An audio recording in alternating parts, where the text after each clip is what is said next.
Hello everyone, welcome back to my channel. Today, before I get straight to the news, I want to make an announcement. Tomorrow, that is Thursday, at noon Seattle time, I have a live stream scheduled with Andrei Martianov and Larry Johnson.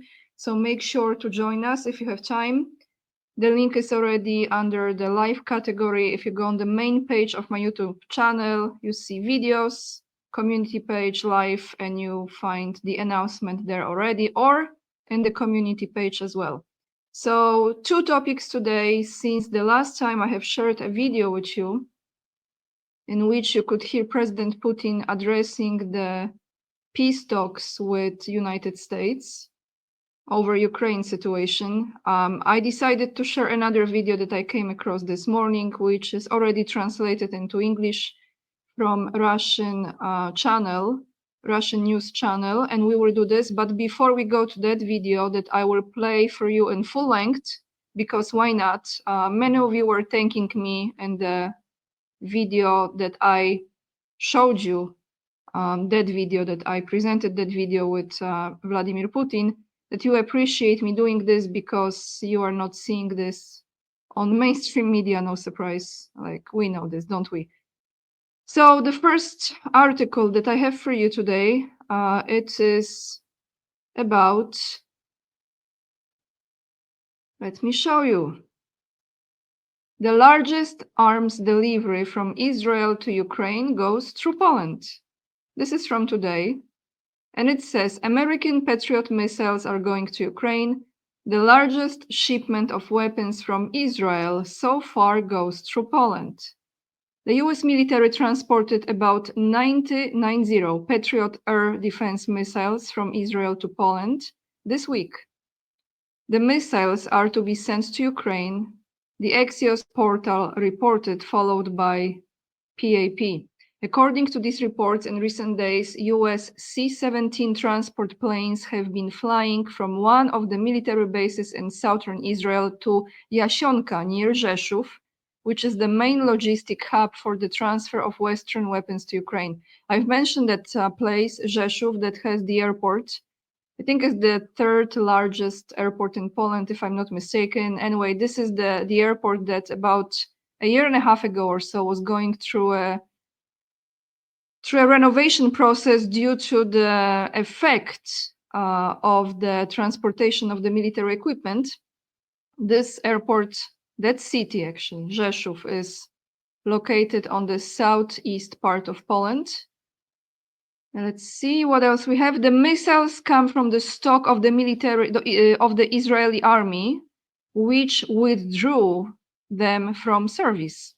The authorities in Kiev have asked the US and Israel to renew them and send them to Ukraine. A senior Israeli government official told Axios that the authorities in Jerusalem had informed Moscow in advance of the decision regarding the Patriots, noting that Israel was only returning these weapons to the US, not supplying them to Ukraine. This is the largest supply of weapons from Israel to Ukraine since the beginning of the Russian invasion, which began on February 24th, 2022, and has been going on for almost 3 years. Yeah, it's almost 3-year anniversary, everyone. And Putin says, Russian President Vladimir Putin said on Tuesday that if Ukraine does not receive help from the West in the form of weapons and money, the war will end within 2 months. Earlier, US President Donald Trump suspended all US foreign aid programs for 90 days in order to assess their compatibility with his foreign policy. Ukrainian President Volodymyr Zelensky, I mean, they still call him president, isn't it awkward? Claims that Trump's decision does not apply to arms deliveries to Kiev. And the article ends with this. During the election campaign, Trump promised that he would end the war in Ukraine in 24 hours. After winning the election, he began to talk about 6 months. Currently, Washington and Moscow are preparing a meeting between the presidents of the United States and Russia. So I'm going to attach, as I always do, this article down below in the description box. You can read it yourself. Now let's go to the video from the Russian news in which President Putin is talking to the journalists about the peace talks with Zelensky. So let me mute myself and I take you to the video.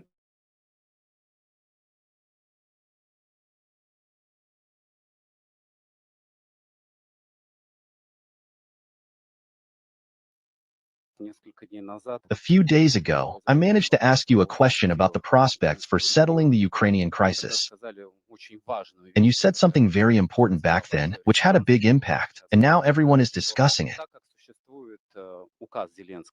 Since there is a decree by Zelensky banning negotiations with Russia, if we imagine that such negotiations have begun, this means that they will be illegitimate, and their results can be called illegal at any moment. This had a big impact. The next day, Zelensky was already making excuses. He said that he had not banned everyone from negotiating. He allegedly left himself this opportunity. He said that he had adopted this decree under conditions when Russian troops were stationed near Kiev.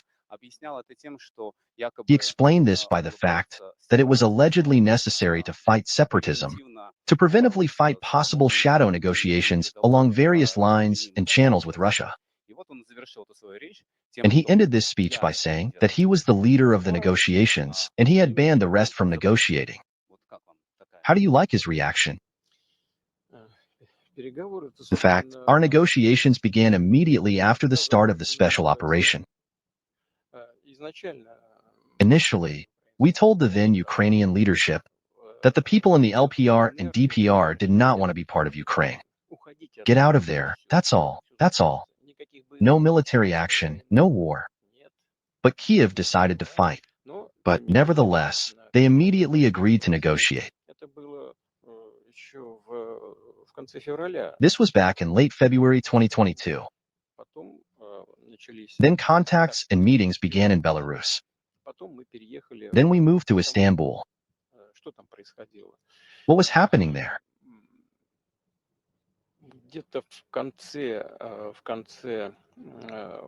Around the end of March, we received a paper from Kiev. By the way, this paper was signed by the head of the Ukrainian negotiating group, Mr. Arakhamia.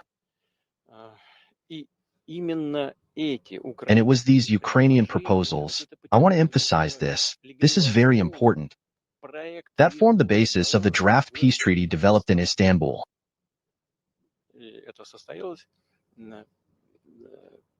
And this took place on April 15th. But before that, some European leaders in conversations with me on the phone said that it is impossible for Ukraine to sign a peace treaty with a gun to their head. As one of my colleagues put it, I already said, I think I even mentioned his name. I say yes, fine. And what should we do? They answered that we should withdraw troops from Kiev. For us, in principle, it was clear that deception was quite possible. So for decades they deceived Russia. They said one thing, but did something completely different. Nevertheless, based on considerations of preventing serious bloodshed, in order to prevent any serious war, we nevertheless agreed to this. And at the end of March, we began withdrawing troops from Kiev in two directions, in two columns. On April 4th, the withdrawal of our troops was completed. Some of the troops left through Belarus, and the other part went directly to the territory of the Russian Federation. On April 4th, the withdrawal of troops was completed. And the paper that we agreed on in Istanbul was drawn up on April 15th, at a time when there were no longer Russian troops near Kiev. And practically on the same day, although there were things there that were controversial, and the Ministry of Foreign Affairs pointed this out, and a number of our other government bodies. Nevertheless, I agreed that we are ready to implement this document. And right on the evening of April 15th or April 16th, we told Kiev that we agreed to finalize and sign this document. Well, there was practically nothing left to finalize. There was only one point: that the Ukrainian side proposed to consider and put an end to at a personal meeting of the two presidents. I also agreed with this. But suddenly information came from Kiev that they needed to consult with their allies, and they were taking a week's break. Well, they consulted. As you know, Mr. Johnson, the then Prime Minister of Great Britain, arrived. Surely, at the instigation of the former American administration headed by Mr. Biden, they persuaded the Ukrainians to continue the war. And, in fact, no one is hiding this. And the Ukrainian officials themselves, and quite high-ranking ones at that, directly and publicly said this later. But the British leadership is not hiding this. They also speak about it openly. They refused this agreement and decided to continue the war. Well, to be honest, we immediately received a signal from Kiev, as they told us then, that now they will fight to the last Ukrainian, until either they defeat us, or we defeat them. In general, they decided to fight. They decided not to sign peace agreements. But I will repeat once again, on April 4th, 2022, there were no longer Russian troops near Kiev, and the agreements were finally agreed upon on April 15th.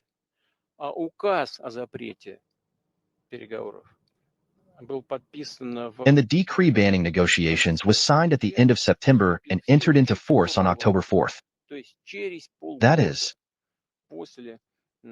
this happened 6 months after the draft peace agreement was agreed upon.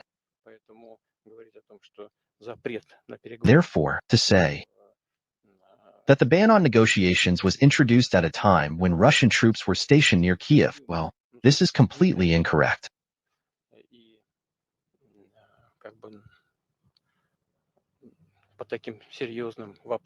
And to try to mislead your society,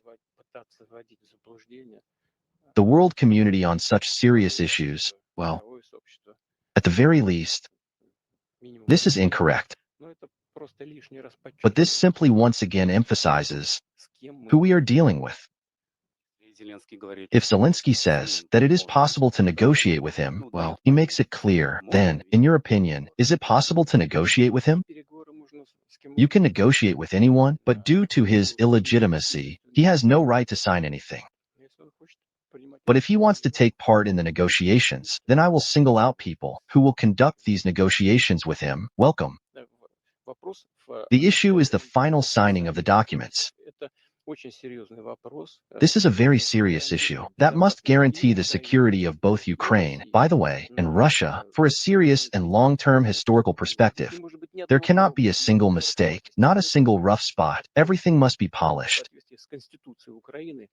But in accordance with the Constitution of Ukraine, the President of Ukraine, even under martial law, does not have the right to extend his powers.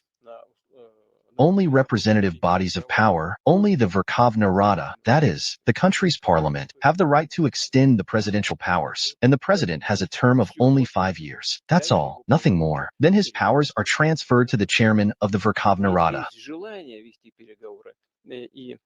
But if there is a desire to negotiate and find compromise solutions, then let anyone conduct these negotiations there.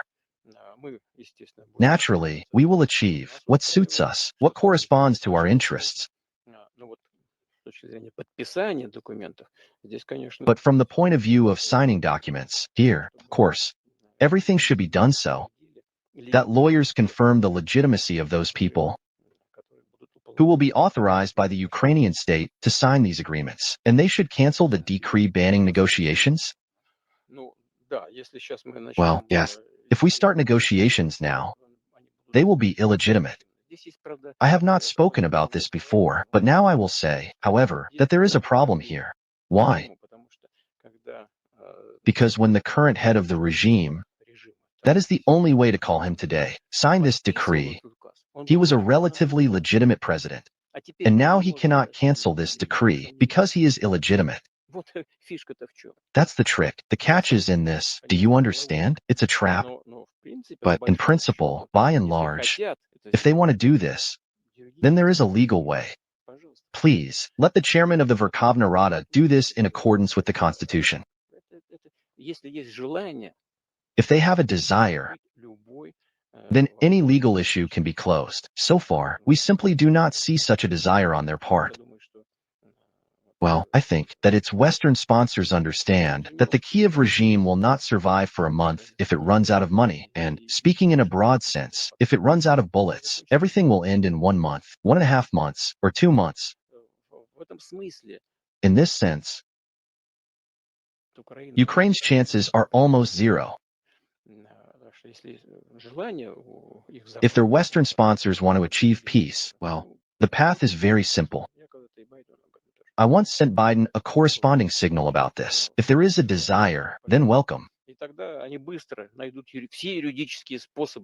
And then they will quickly find all legal ways to close legal issues, including canceling this decree banning negotiations.